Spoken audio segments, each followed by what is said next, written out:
At different times in your life, different things may mean a lot to you. Today in United States, tattoo removal is a huge business, it's a bigger business than tattoo. Shall I tell you my experience with tattoos? If you really want to get a good tattoo, Kentucky. So Sadhguru, I love tattoos. I have a lot of tattoos. And I'm sure a lot of people in this room do. So when I got my first tattoo, there was a lot of clash of opinion between me and my parents.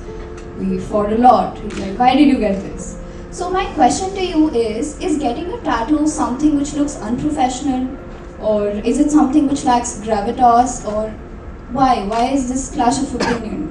Well, the question is, at different times in your life, different things may mean a lot to you. At that moment, if you have yourself marked permanently, and today in United States, tattoo removal is a huge business, it's a bigger business than tattoo. All right? Because, when they were in college, they fell in love, they wrote your name all over the arm, and then it's over, then rubbing it off, you have to peel your skin.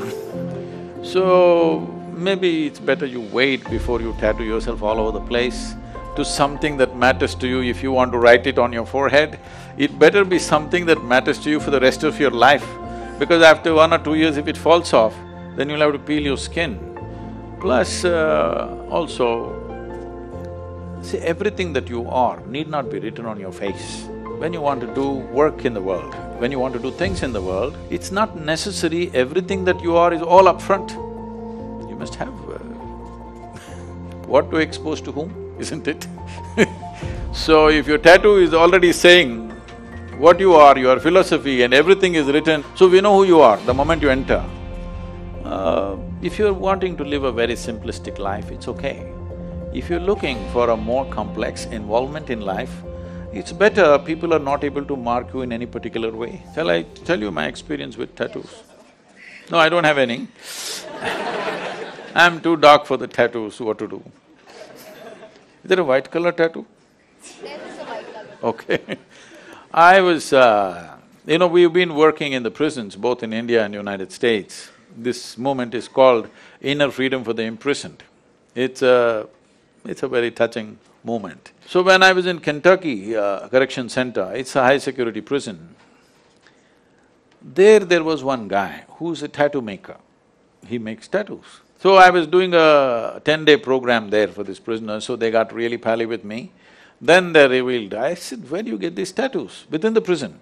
Everything is searched, okay? Even from your body orifices, everything is searched so that nothing goes in.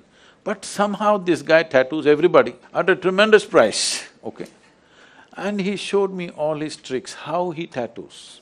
He breaks off one little thing off the fork and sharpens it, makes it into a needle. Anything little plastic he gets, bits and pieces of plastic he gathers, melts it out, and different colors. You should see the prisoners, they're tattooed from head to toe. This decides which gang they belong to. It's like a particular type of tattoo means you belong to this group. Wherever they go in they have a lingo that this is where you belong. And it also tells them what grade of criminal are you. Are you really high grade or low grade criminal? Literally entire torso is always tattooed for most of them, and this is the guy who does it. And all these people, they have made this thing that they owe him. When they leave the prison, if they ever go back, they owe him how much it is, thousands of dollars they owe this guy. He's keeping accounts of all that, writing it on his arm. Accounts. So, it was an incredible thing to see. I told him, you show it how you do. Well, the guards were there, he said, I cannot show it, but he explained to me how he does it. It's just ingenious. Within the prison, what he is doing with these tattoos. If you really want to get a good tattoo, Kentucky,